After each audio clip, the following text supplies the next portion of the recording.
Muito bem, queremos conversar a respeito do surgimento da igreja cristã. Muitos têm muitas dúvidas a respeito da igreja, como surgiu, quando, qual é a verdadeira igreja, são tantas denominações e muitas pessoas ficam tão confusas. Então nós queremos pegar do comecinho, o comecinho da história, como surgiu a igreja cristã. Ao longo de toda a história, o que foi acontecendo e o que está acontecendo nos nossos dias. Como podemos ver a verdadeira igreja, a igreja que está aqui nas Escrituras, diante dos nossos olhos, nos nossos dias. Então acompanhe comigo este estudo sobre a igreja. Igreja, esta palavra deriva do latim ecclesia, que vem do grego ecclesia, que significa reunião ou assembleia. Então, esta palavra igreja nada mais é do que reunião. Reunião de pessoas. Nós vamos ver que a igreja não é uma organização, é uma reunião. No Velho Testamento, nós encontramos a congregação de Israel constituída no Sinai e se reunia na presença do Senhor por ocasião das festas anuais do povo, representantes masculinos. Então, os homens se reuniam, era grande congregação, uma convocação solene para as festas. Quando iam comemorar Páscoa, Pentecostes, Pães Asmos, Primícias, a festa das trombetas. Então, a convocação era principalmente para os homens. Eles vinham e, é claro, traziam suas famílias. E aquela reunião, aquela convocação solene, aquelas pessoas ali reunidas, constituíam a congregação do Senhor, ou a palavra grega, eclesia, esta reunião das pessoas, esta convocação para um fim. Então, daí se origina esta palavra. A eclesia, entre os gentios no período do Novo Testamento, era uma reunião pública de cidadãos convocados para determinado fim. Então, era uma palavra comum, era uma palavra tirada do dia a dia dos gregos. Quando eles eram convocados, uma convocação pública das pessoas de uma cidade, então ali se formava uma eclesia, igreja. Eclesia subentende reunião e não organização ou sociedade. A igreja, então, ela vai tomar este nome não como uma organização, porque a igreja não é uma organização, é um organismo. Não é uma sociedade, mas é a união do povo de Deus, formando um só corpo. É muito importante compreendermos isto, porque hoje na nossa visão nós vemos igreja como organização. Igreja tal, igreja tal, igreja tal, a sua organização diferente, a sua estrutura assim, a sua estrutura de outra forma. Mas igreja não é organização. Igreja é um organismo vivo cuja cabeça é Cristo. Ele é o cérebro, ele que comanda a igreja. A igreja é uma realidade celeste que não pertence à forma deste mundo. A igreja, ela não se enquadra com as coisas deste mundo. A igreja não é para ser dirigida por uma gestão como se fosse uma empresa. A igreja não é uma empresa. Ela pode, dentro dos moldes impostos pelo governo hoje, ela vai precisar de ter sua contabilidade, ela tem de pagar os impostos devidos, a energia, a água, ela tem as suas obrigações. Mas é importante saber que a igreja é um organismo vivo, dinâmico, que tem um Senhor. É o Espírito Santo, é o Senhor Jesus quem governa a sua igreja e Ele a governa dentro dos moldes da palavra de Deus. Então, todas as decisões a serem tomadas, tudo que tem de ser feito, tem de ser em oração e sob a direção do Espírito de Deus. Muitas vezes, se a igreja vai crescendo, ela vai perdendo esta noção e se ela perder, ela estará fora do propósito do Senhor. A igreja está na dimensão da glória da ressurreição, onde Cristo está exaltado à mão direita de Deus. A igreja está nessa posição de glória. A igreja existe por causa da morte de Jesus na cruz, por causa do seu sepultamento e da sua ressurreição, da sua ascensão aos céus e o envio do Espírito Santo. E a igreja aguarda as profecias, o cumprimento do arrebatamento e da reunião de todo o povo de Deus com o Senhor Jesus. Olha o que está em Efésios 1, 20 a 23. Do seu poder, o qual exerceu ele em Cristo, ressuscitando dentre os mortos e fazendo sentar à sua direita nos lugares celestiais, acima de todo principado e potestade, e poder e domínio, e de todo nome que se possa referir, não só no presente século, mas também no vindouro. E pôs todas as coisas debaixo dos pés, para ser o cabeça sobre todas as coisas, o deu à igreja. Jesus está acima de todas as coisas. Poder, principado, potestade, domínio, acima de todas as coisas está o Senhor. Ele reina e governa sobre tudo. E ele é o cabeça da igreja. Deus o estabeleceu como cabeça. Deus estabeleceu Jesus numa comunicação direta com seu povo, direta com cada ovelha do seu rebanho, com cada pessoa que foi lavada no sangue de Jesus, que foi remida por ele. Cada uma está numa conexão direta com o Senhor. E é o Senhor quem nos dirige, é o Senhor quem nos orienta, é o Senhor quem nos mostra aquilo que devemos fazer ou não. Igreja não é constituída por pessoas que seguem leis, que seguem regras. Igreja é constituída por pessoas que estão ligadas a Cristo. Ligadas a Cristo. É a vida dele que flui em nós. E o texto continua dizendo, de Efésios, a qual é o seu corpo, a igreja, a plenitude daquele que a tudo enche em todas as coisas. A igreja, ela aqui o texto está dizendo que ela é a plenitude de Jesus, a plenitude daquele que a tudo enche em todas as coisas. Ou seja, a igreja revela Cristo, a igreja mostra a beleza de Cristo, a beleza da obra do Senhor, a beleza dos projetos do Senhor, dos planos do Senhor, daqui para frente. E o Senhor mostra a beleza de todo o seu plano sendo executado desde o passado, sendo executado desde a fundação do mundo. E o plano do Senhor, ele é revelado na igreja.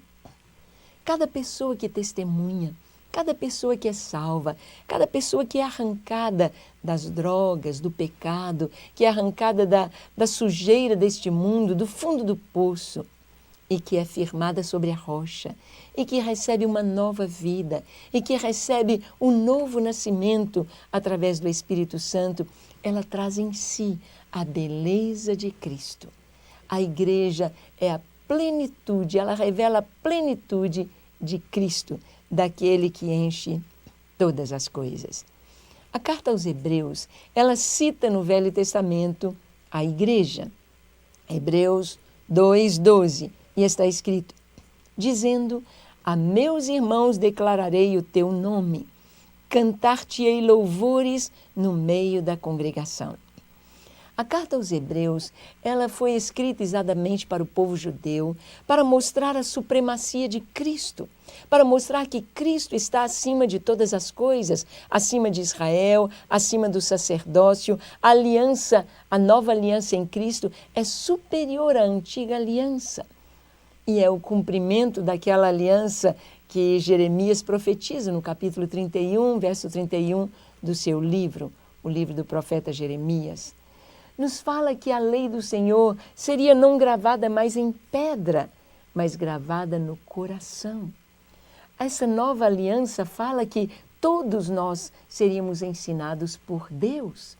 Quando a igreja surge, é o próprio Deus, na pessoa do seu Filho Jesus, quem está ensinando. E Jesus ensina, ouviste o que foi dito aos antigos, não matarás. Eu, porém, vos digo, se você se irar contra seu irmão, se você chamar seu irmão de tolo, de raca, de burro, de estúpido, você será réu do fogo do inferno. Jesus, ali é o próprio Deus, é o Filho de Deus que está ensinando, cumprindo a profecia a respeito da nova aliança do Senhor. Então, em Jesus, nós vamos vendo que nele se cumpre toda a profecia, todo o plano de Deus para formar uma nova raça, raça humana, homens verdadeiramente homens, mulheres verdadeiramente mulheres, homens que vão se casar e amar a sua esposa como Cristo amou a igreja e se entregou por ela. Mulheres que vão ser submissas a seu marido como a igreja está submissa a Cristo. Filhos que vão honrar seus pais, que vão respeitar seus pais, assim como os filhos de Deus honram e respeitam ao Senhor. Sendo imitadores de Deus como filhos amados.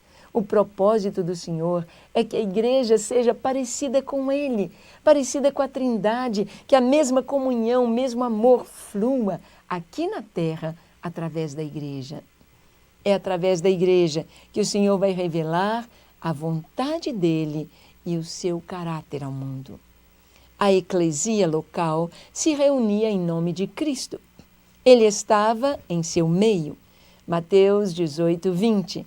O Senhor diz, porque onde estiverem 2 ou 3 reunidos em meu nome, ali estou no meio deles. Esta é a palavra do Senhor. Igreja é o conjunto, é a associação, é a reunião dos salvos. E onde estiverem 2 ou 3 reunidos em seu nome, Ele nos diz que estará ali, estará no nosso meio. Esta é a palavra do Senhor. E nesse momento, quando estou aqui falando a palavra de Deus, você está aí recebendo a palavra de Deus, estamos reunidos na presença dEle.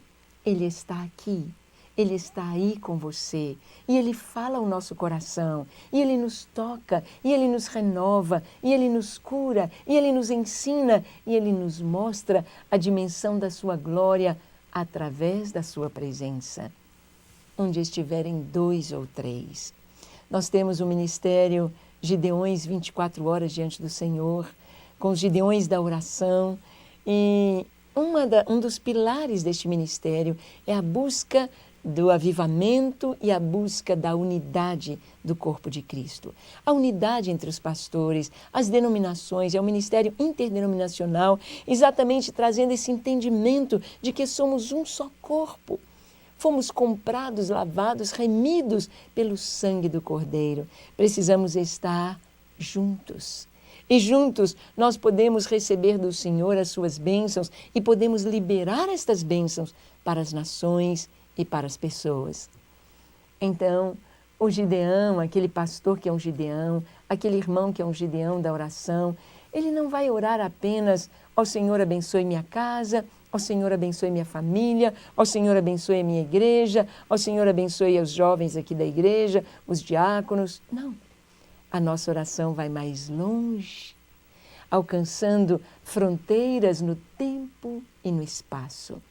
Assim como Jesus orou, Pai, eu não rogo apenas por estes, mas eu rogo por todos aqueles que hão de crer em mim.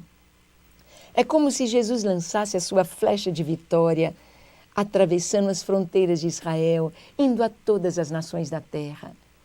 Atravessando as fronteiras do seu tempo, da sua geração, indo a todas as gerações que haverão de nascer e de crescer e de florescer sobre a terra. A oração de Jesus foi mais longe, a minha oração, a sua oração pode ir mais longe. Nós não vamos orar pelo nosso quintal, não vamos orar apenas por aqueles que estão aqui, que estamos vendo, mas dentro deste contexto, onde estiverem 2 ou 3 reunidos em meu nome, eu ali estou no meio deles. Nós vamos orar e oramos agora para que a presença real do Espírito Santo, para que a sua atuação, trazendo paz, salvação, alegria, batismo, dons, alcance nesta hora onde estiverem 2 ou 3 reunidos no seu nome. É uma realidade a igreja e o que o Senhor e o seu propósito, os seus planos para ela. A igreja é chamada Igreja de Deus, comprada com o sangue de Jesus. Ele tem o direito total sobre a igreja, direito por ter criado, direito por ter pago um alto preço, o sangue de Jesus. Em Atos 20, 28, Paulo diz: atendei por vós e por todo o rebanho sobre o qual o Espírito Santo vos constituiu bispos, para pastoreardes a igreja de Deus, a qual ele comprou com seu próprio sangue. A igreja não é de A, não é de B, a igreja não é de uma denominação, a igreja não é de uma cúpula, a igreja não é de uma pessoa, a igreja não é de uma família. A igreja pertence a Deus, comprada com o sangue de Jesus. O apóstolo Paulo, nesse contexto de Atos capítulo 20, Paulo está voltando para Jerusalém e ele sabe que em Jerusalém ele vai ser preso. Ele sabe que ele corre risco de vida, ele sabe que ele pode ser morto, ele sabe que é a última viagem que ele faz, consolidando as igrejas, é a sua terceira viagem missionária, e ele convoca o pessoal de Éfeso. E eles estão ali, os anciãos, os bispos, os pastores de Éfeso, reunidos com Paulo. E Paulo presta um relatório do seu pastoreio. E ele diz: vocês sabem como eu estive no meio de vocês, dia e noite. Não deixei de falar a sã doutrina, não deixei de falar de Cristo, ensinei para vocês, eu sofri as dores como de parto para que Cristo fosse formado em vocês. E Paulo diz: eu sei que quando eu sair, quando eu for embora, virão lobos devoradores que irão penetrar no meio do rebanho, vão machucar ovelhas, vão matar ovelhas. Mas olha, eu quero que vocês saibam que a igreja, ela foi comprada pelo precioso sangue do Senhor. Por isso, vocês devem pastoreá-la, pastorear a igreja do Senhor com sabedoria, com humildade, sabendo que a igreja pertence a Deus. A Deus. Paulo dirige a carta aos Coríntios enviando-a à igreja de Deus. Olha o que ele diz, 1 Coríntios 1, 2. A igreja de Deus que está em Corinto, aos santificados em Cristo Jesus, chamados para serem santos, com todos os que em todo lugar invocam o nome do Senhor Jesus Cristo, Senhor deles e nosso. A igreja de Deus que está em Corinto. A palavra de Deus é dirigida a nós, a igreja de Deus, que está em Belo Horizonte, que está em Brasília, que está em Salvador, que está em Nova York, que está em Londres, que está em Tóquio, a igreja de Deus. A igreja de Deus, ela traz esse selo de pertencer ao Senhor. E ele tem ciúme daquilo que ele pertence, é dele, absolutamente dele. E nós, como igreja, fomos chamados para ser santos, chamados para ser separados deste mundo. Você pode ver aí o rebanho de Deus. Paulo fala sobre o rebanho de Deus.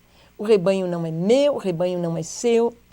Cada líder vai prestar contas ao Senhor das ovelhas que lhe foram confiadas. Cada um vai prestar contas.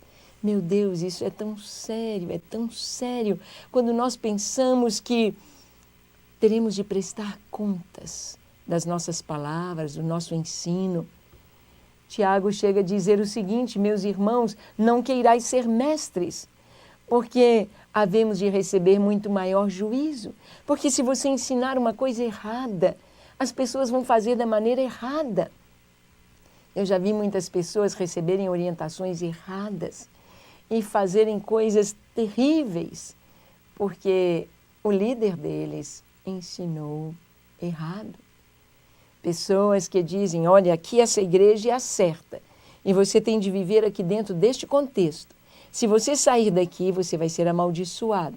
Se você sair daqui, a sua família vai cortar o relacionamento com vocês e você vai ficar sem família, você vai ficar jogado ao léu, você tem de estar aqui. Não é esta a palavra de Deus. A palavra de Deus é o entendimento de que somos um corpo. No corpo eu tenho coração, pulmão, rins, bexiga, intestino, estômago, traqueia, olhos, mãos, pés, dedos, pele, ouvidos. É uma diversidade tão linda, mas é um só corpo, dirigido por uma só cabeça, um só cérebro, um só rebanho, um só pastor, um só rebanho. O Senhor tem ovelhas guias, mas são ovelhas. O pastor é um só, é Jesus, o nosso supremo pastor, e devemos estar ligados a Ele. Quem ouve a sua voz, reconhece o seu senhorio e reconhece o irmão à nossa direita e à nossa esquerda, e tem respeito uns pelos outros. 1 Pedro 5,2 nos diz: pastoreai o rebanho de Deus que há entre vós, não por constrangimento, mas espontaneamente, como Deus quer, nem por sorte da ganância, mas de boa vontade. Pastoreai o rebanho de Deus. Pastoreai o rebanho de Deus. Cada pastor que nos assiste, cada líder que nos assiste, deve ter esse entendimento. O rebanho é dele, o rebanho é do Senhor. E ai daqueles pastores que exploram as ovelhas, como diz Ezequiel. O Senhor está velando pelo seu rebanho, o Senhor cuida, o Senhor ouve, o Senhor está atento. Pastoreai o rebanho de Deus. E ele diz aqui, não por constrangimento, nem por ganância, nem por ganância. Há pessoas que têm um pouquinho de liderança, experimentam poder e começam a criar um reino para si. Mas não é isso que a palavra de Deus nos ensina. O Senhor diz que esse rebanho tem de ser pastoreado com amor, com humildade, pelo próprio Senhor. A Igreja de Deus é o corpo de Cristo. É muito importante termos esse entendimento. Em 1 Coríntios 12, 27 está escrito: ora, vós sois corpo de Cristo, individualmente membros deste corpo. Se o meu dedo for cortado fora da minha mão, ele vai morrer. Aqui vai cicatrizar e esse dedo morre fora do corpo. Ele precisa estar ligado ao corpo para viver, ligado ao corpo para receber a ordem, para mexer, para mover, para estar junto, para estar recebendo a vida do próprio corpo, a direção da cabeça, que é Cristo. Estamos ligados uns aos outros. Quando Ezequiel teve aquela visão do Vale dos Ossos Secos, no livro de Ezequiel, capítulo 37, a Bíblia nos diz que ele profetizou aqueles ossos e eles começaram a juntar cada osso ao seu osso. O esqueleto é formado, cada osso ligado ao seu osso. E sobre aqueles ossos, então, foram se estendendo tendões e músculos e o corpo. E ali estava um grande exército, mas cada osso ao seu osso. Eu não posso ter o osso da minha perna aqui no dedo. É uma coisa desproporcional ter o osso do dedo na perna. Cada osso ao seu osso. O Senhor nos coloca, Ele colocou você ao lado de irmãos, ao lado de uma comunidade, ao lado de pessoas com as quais você está ligado para promover o crescimento do corpo, para promover a edificação da igreja, o crescimento do reino de Deus, para promover a obra do Senhor aqui na terra. Nós vamos trabalhar e agir e interagir com estes irmãos que estão ao nosso redor. Nós somos membros uns dos outros, membros deste corpo de Cristo que é a igreja. A igreja cristã aparece inicialmente em Jerusalém, após a ascensão de Jesus aos céus. Nós vemos que houve um embrião da igreja, Cristo amou, Cristo deu a sua vida. Ali na cruz há uma simbologia entre Adão recebendo Eva de Deus e Cristo recebendo a igreja. Adão foi feito à imagem e semelhança do Senhor de uma maneira sobrenatural. Deus já fez Adão grande, não o fez pequenininho, bebê, mas ele já foi formado, homem feito. E Deus o criou, fez do pó da terra, Deus o formou e soprou em suas narinas o fôlego de vida. Adão passou a ser alma vivente e Adão começa a se relacionar com o mundo onde ele foi colocado. ele dá nome aos animais e ele percebe que os animais, cada um tem seu companheiro e a família se multiplica e a família de leões produzem ou vêm os leõezinhos, da girafa, do cavalo, dos pequenos animais. Mas para Adão não se achou uma companheira que fosse idônea no meio dos animais. Então Deus deu um pesado sono a Adão, o fez dormir, abriu o seu lado, Deus fez uma cirurgia, tirou uma de suas costelas e a transformou em uma mulher. E trouxe Adão. Hoje nós estamos vendo aí esse princípio, né, da clonagem, esse princípio aí da fertilização in vitro. Nós estamos vendo aí a célula do homem, a importância do núcleo da célula, o homem na ciência e na genética, biogenética, quantas coisas o homem vai descobrindo. E ele pode ver claramente como Deus fez de uma costela, ele a transformou na mulher. Trouxe Adão. E ele diz, você é osso dos meus ossos, você é parte de mim. Eu e você somos um, você foi tirada de mim. Da mesma forma, Jesus e a igreja. Jesus lá na cruz. O lado do Senhor foi ferido. A igreja que surge do peito do Senhor, do coração do Senhor, do lado do Senhor, não foi sem dor como foi com Adão. Adão, Deus o fez dormir. Adão, Deus mesmo operou esta cirurgia nele. Mas Jesus, foi a justiça de Deus que caiu sobre Jesus. Foi o peso dos nossos pecados que o levaram à cruz. E ali aquele soldado testificou a morte do Senhor, perfurando o seu coração com a lança. E daquela ferida jorrou sangue e água. Todo nascimento tem sangue e água. Todo bebê, quando nasce, seja por cesariana, seja parto normal, sangue e água estão presentes.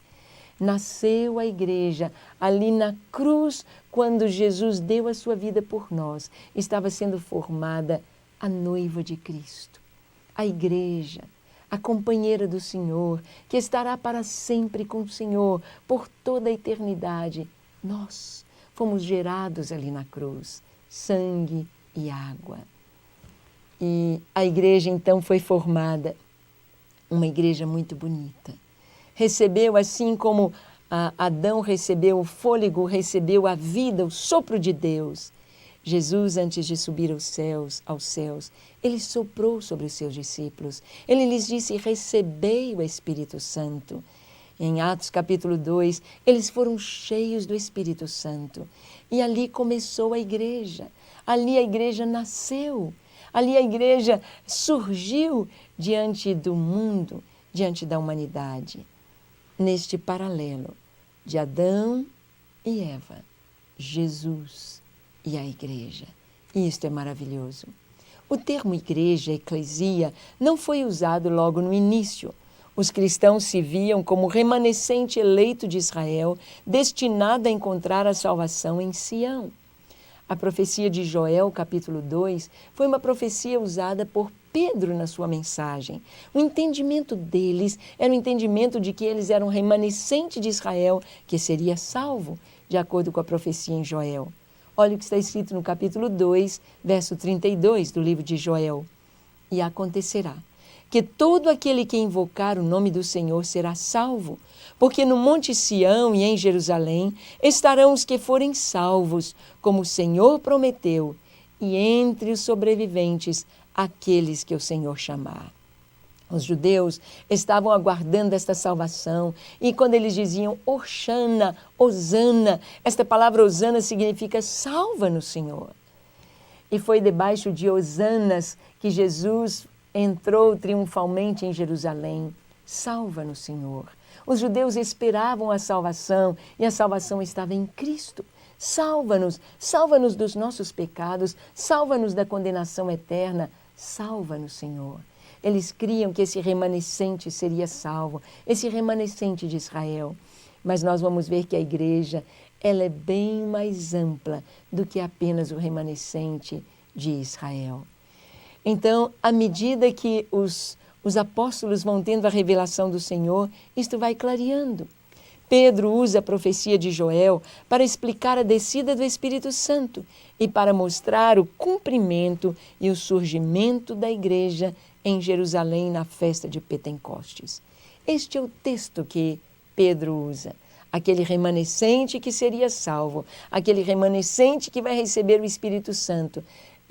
Pedro usa este texto da palavra profética de Joel. Joel capítulo 2. E na mensagem de Pedro, no Atos 2:39, Pedro diz o seguinte para os judeus: pois para vós outros é a promessa, para vossos filhos e para todos os que ainda estão longe, isto é, para quantos o Senhor nosso Deus chamar. Pedro então traz o entendimento de que a salvação é para os judeus, é para os filhos, a descendência deles, e é para todos a quem o Senhor chamar. E o Senhor nos chama hoje, Ele chamou a mim, Ele chama você para fazer parte da eclésia, da igreja, desta reunião dos salvos, destes que haverão de habitar com o Senhor por toda a eternidade, destes que são santificados por Ele, por Sua palavra, pelo Espírito Santo, destes que fazem parte do seu corpo, membros uns dos outros. Uns dos outros. Ah, que coisa tão linda quando temos este entendimento, esta compreensão da igreja.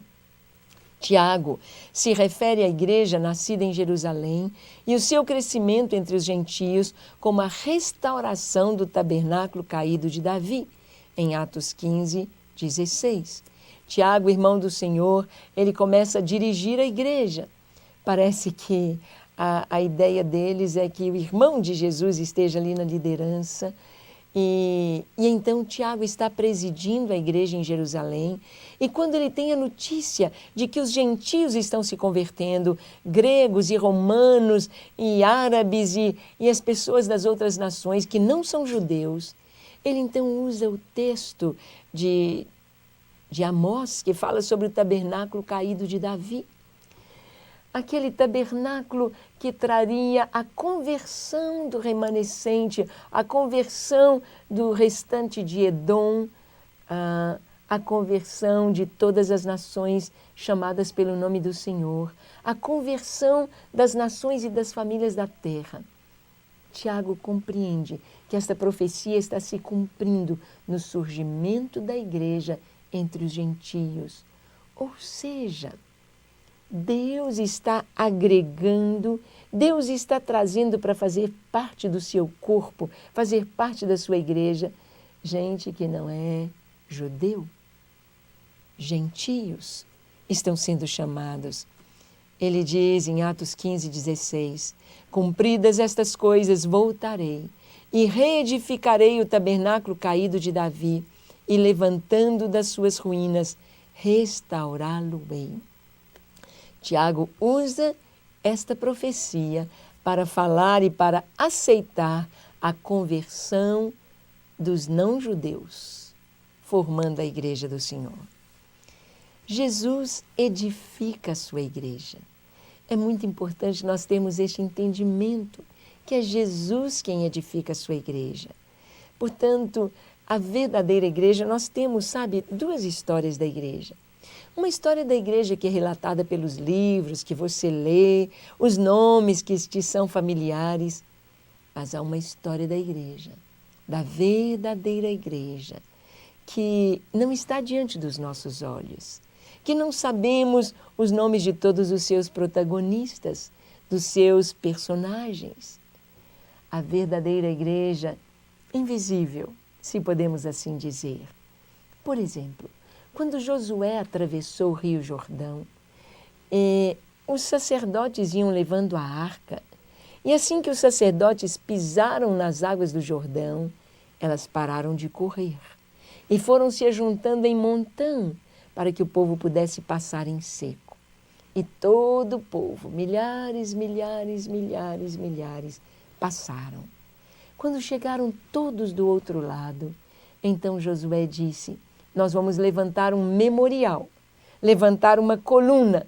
E disse a cada príncipe de Israel: 12 príncipes, que cada um pegasse uma pedra do leito do rio, representando uma tribo de Israel.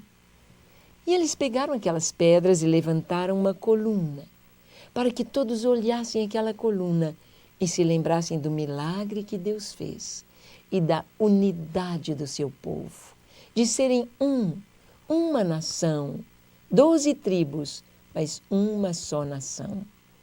E Josué, então, depois que levantaram aquela coluna, o próprio Josué, que tipifica Cristo, ele levantou uma coluna de 12 pedras também no leito do Jordão. Aquela coluna que Josué levantou, ninguém ia ver, porque as águas do Jordão logo vieram e cobriram aquela coluna. 2 colunas, uma de fora para todos verem, uma submersa, que só Deus poderia ver, ou quem mergulhasse nas águas do Jordão. Assim também a igreja do Senhor. Há a igreja que nós vemos, mas a verdadeira igreja, a igreja mesmo do Senhor, ela está entre a igreja que nós vemos, mas nós não podemos ver os corações das pessoas. No mundo espiritual, esta verdadeira igreja ali está. Esta verdadeira igreja coberta pelas águas do Espírito, coberta pelas águas do Senhor.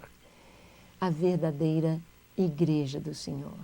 Temos de ter esse entendimento que igreja é a reunião dos salvos, daqueles que foram transformados, tiveram a vida transformada, foram regenerados, nasceram de novo. Pela palavra de Deus, é impossível uma pessoa que conhece o Senhor abandoná-lo. É impossível alguém deixar o caminho quando se conhece o Senhor, quando se nasceu de novo. É impossível desnascer. Podemos ver que pessoas que abandonam, que caem, vão lá para o fundo do poço, talvez nunca conheceram o Senhor. Ou talvez o conheceram superficialmente, mas não houve um novo nascimento. Porque quando há, esta árvore vai frutificar certamente. Em Mateus 16, 18, Jesus diz que Ele está edificando sua igreja. Também eu te digo que tu és Pedro, e sobre esta pedra edificarei a minha igreja, e as portas do inferno não prevalecerão contra ela. As portas do inferno, a igreja invade as portas do inferno. A igreja tem de invadir e arrebatar as vidas que estão ali prisioneiras do inimigo. Jesus edifica a sua igreja. Jerusalém torna-se o local onde o Senhor restaura todas as coisas, de acordo com Atos 3, 21. Jerusalém, ali é o começo da igreja, a obra que vai para todo mundo. Em Atos 3, 21 está escrito, Pedro dizendo, ao qual é necessário que o céu receba até os tempos da restauração de todas as coisas, de que Deus falou por boca dos seus santos profetas desde a antiguidade. Ele está falando sobre Jesus, que os céus o reterão até o dia que ele virá para implantar o seu reino ou para restaurar todas as coisas. Hoje, o Senhor tem restaurado vidas. O reino de Deus, ele penetra em vidas, vidas são transformadas. Mas virá o dia quando o próprio Senhor virá reinar aqui na terra, quando o próprio Jesus virá, e desde o milênio, reinando aqui, Paulo diz que depois do arrebatamento estaremos para sempre com o Senhor. É algo tremendamente maravilhoso, a igreja e Cristo, um só, Cristo. Reinaremos para sempre com Ele. Estaremos para sempre com o Senhor. Dentro do judaísmo, os irmãos batizados que criam em Jesus como Messias, o Cristo, e receberam o Espírito Santo, eles eram considerados hereges. A igreja primitiva, a igreja cristã, foi considerada como seita, como hereges pelos judeus. Eles rejeitaram. A igreja cristã foi considerada seita e foi perseguida pelos judeus no primeiro século. os judeus perseguiram a igreja. Mas vamos ver a partir de quando eles começaram a perseguir. Eles chamavam de a seita dos nazarenos, em Atos 24:5, na acusação de Ananias e Tértulo a Paulo perante Félix. Bom, enquanto a igreja estava ali só com os judeus, eles estavam tolerando. Mas quando a igreja parte, principalmente através de Paulo, parte para os gentios, as pessoas começam a se converter, então aquilo trouxe uma fúria tremenda para os judeus. E a perseguição começa a ser muito forte. A primeira perseguição, por exemplo, nós vemos quando Estevão, o primeiro mártir do cristianismo, foi apedrejado. Estevão estava discutindo com eles, estava trazendo o entendimento de que Jesus era o Cristo. Então havia os judeus helenistas, judeus prosélitos, judeus que falavam muito bem o grego e eram intelectuais, e eles estavam discutindo com Estevão. Estevão vai ao Sinédrio, ele vai levar a sua defesa e ele mostra que Jesus é o Cristo. E eles não aceitam quando ele toca no ponto do templo e dizendo que o Espírito Santo foi dado e vai habitar nas pessoas. E agora não é mais o templo, não é mais o esquema do judaísmo, não é mais as pessoas indo ao templo, sacrificando animais para serem salvos, mas o Cordeiro de Deus foi sacrificado. E agora o altar é no próprio coração. Um templo feito não por mãos humanas, o Espírito Santo vem habitar. Eles não podem aceitar esta dicotomia, esta separação do judaísmo. E então apedrejam Estevão. E chamam o cristianismo de seita, dizem que é a seita dos nazarenos. Em Atos 24:5, Ananias e Tértulo dizem: porque tendo nós verificado que este homem é uma peste e promove sedições entre os judeus esparsos por todo o mundo, sendo também o principal agitador da seita dos nazarenos. Esta foi a acusação do sacerdote e desse orador chamado Tértulo, feita a Paulo ali em Cesareia. Disseram: olha, este homem é uma peste. Por onde ele vai, ele provoca sedições e ele é o principal agitador da seita dos nazarenos. Chamaram o cristianismo de seita dos nazarenos. Os primeiros crentes se intitulavam os do caminho. A palavra igreja não foi usada no início. A palavra igreja não era comum entre os primeiros cristãos. Os de fora os estavam chamando de seita dos nazarenos. E eles mesmos se intitulavam os do caminho. Nós somos do caminho. Quem é o caminho? Jesus. Ele disse: eu sou o caminho, a verdade e a vida. E por que Jesus dizia que ele era o caminho? E o caminho, você entra por ele e caminha. Ser discípulo é seguir os passos do Senhor, passo a passo, por um caminho.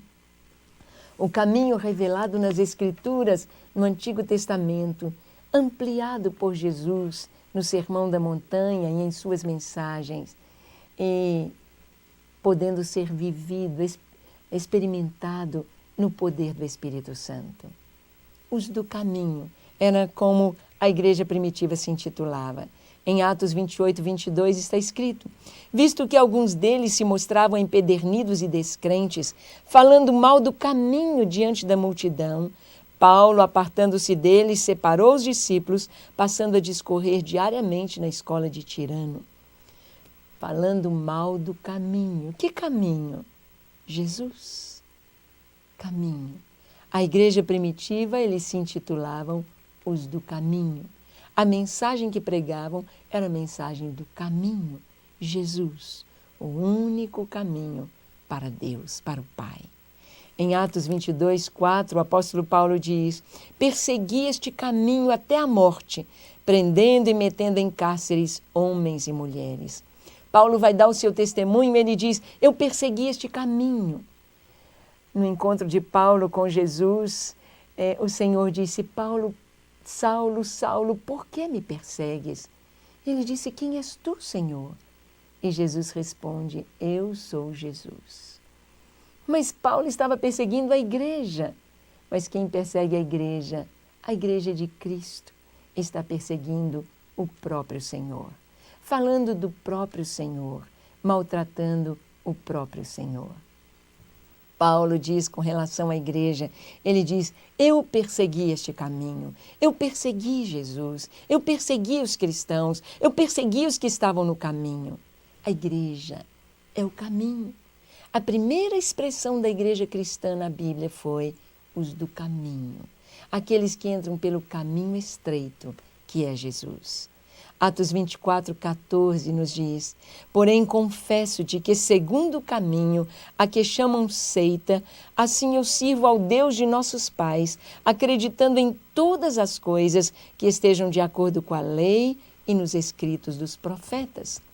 Paulo, então, ele está dizendo na sua defesa, ele diz ali, olha, eu confesso que segundo o caminho que vocês chamam de seita, eu sirvo a Deus. Sirvo de acordo com as Escrituras, porque os judeus tinham também a tradição com o mesmo peso da lei.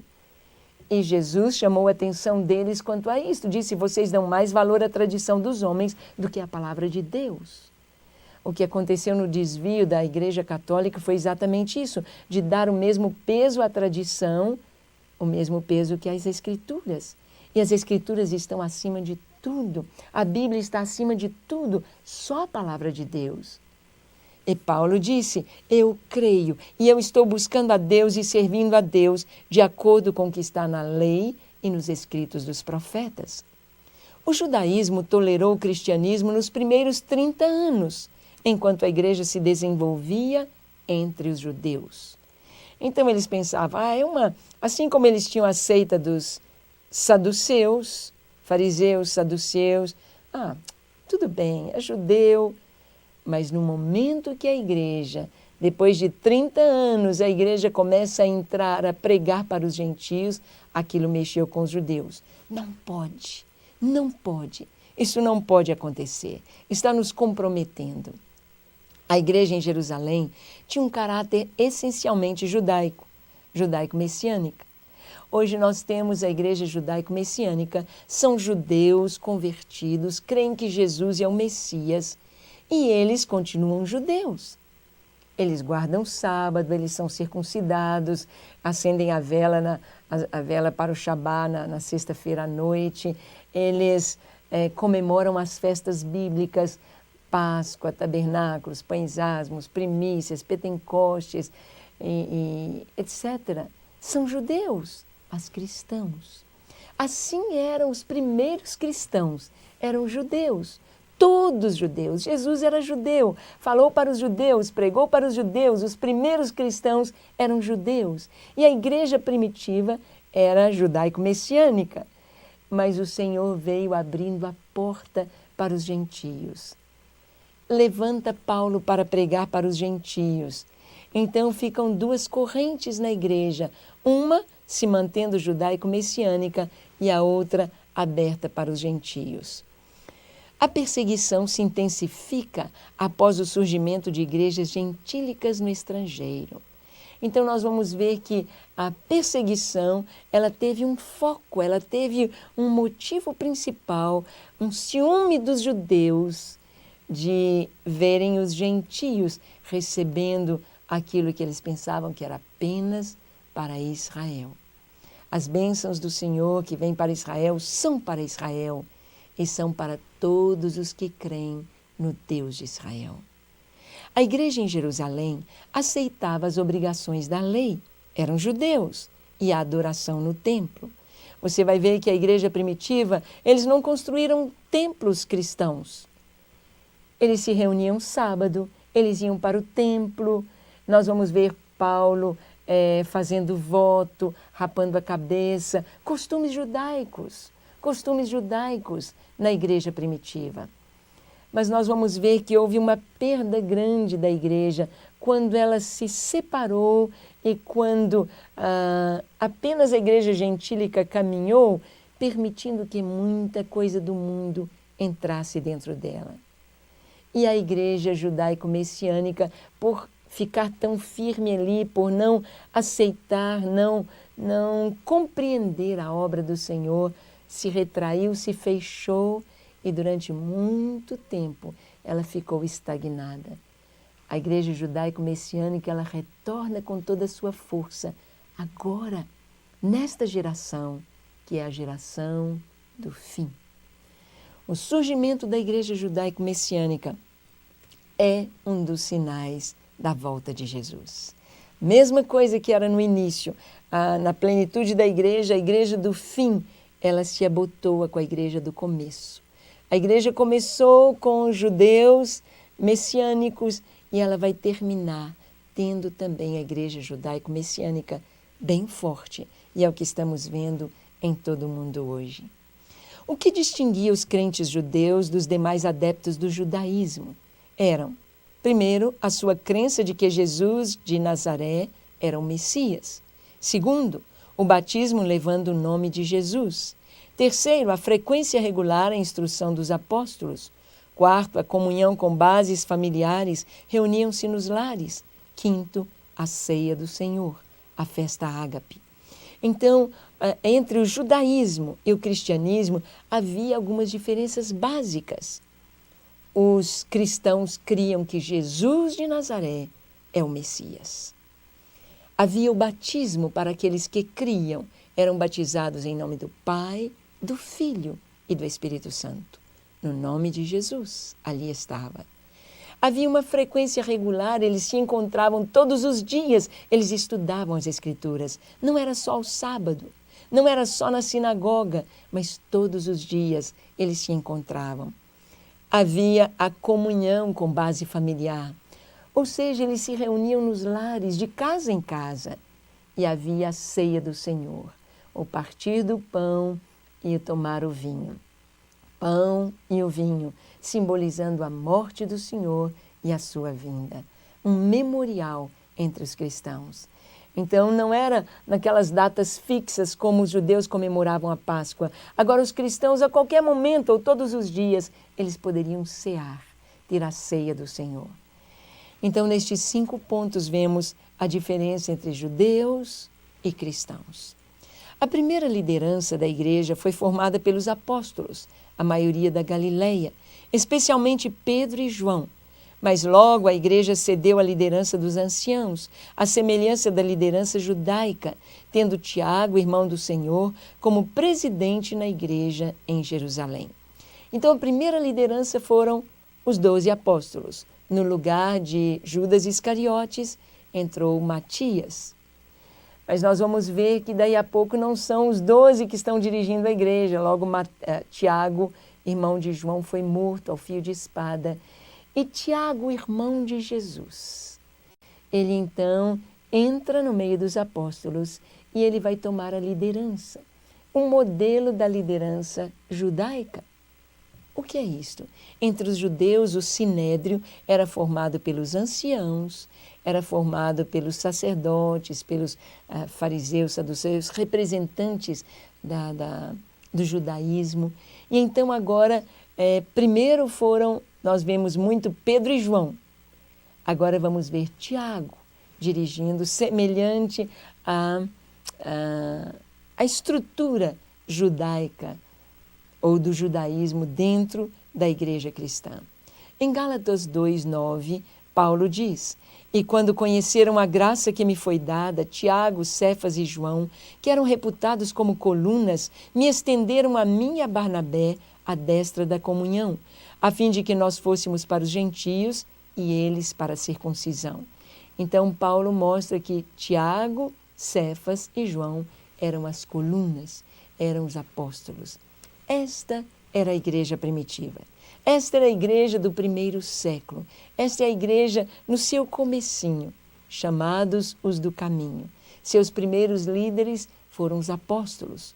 Os apóstolos iam partindo, seus discípulos iam assumindo a igreja cristã.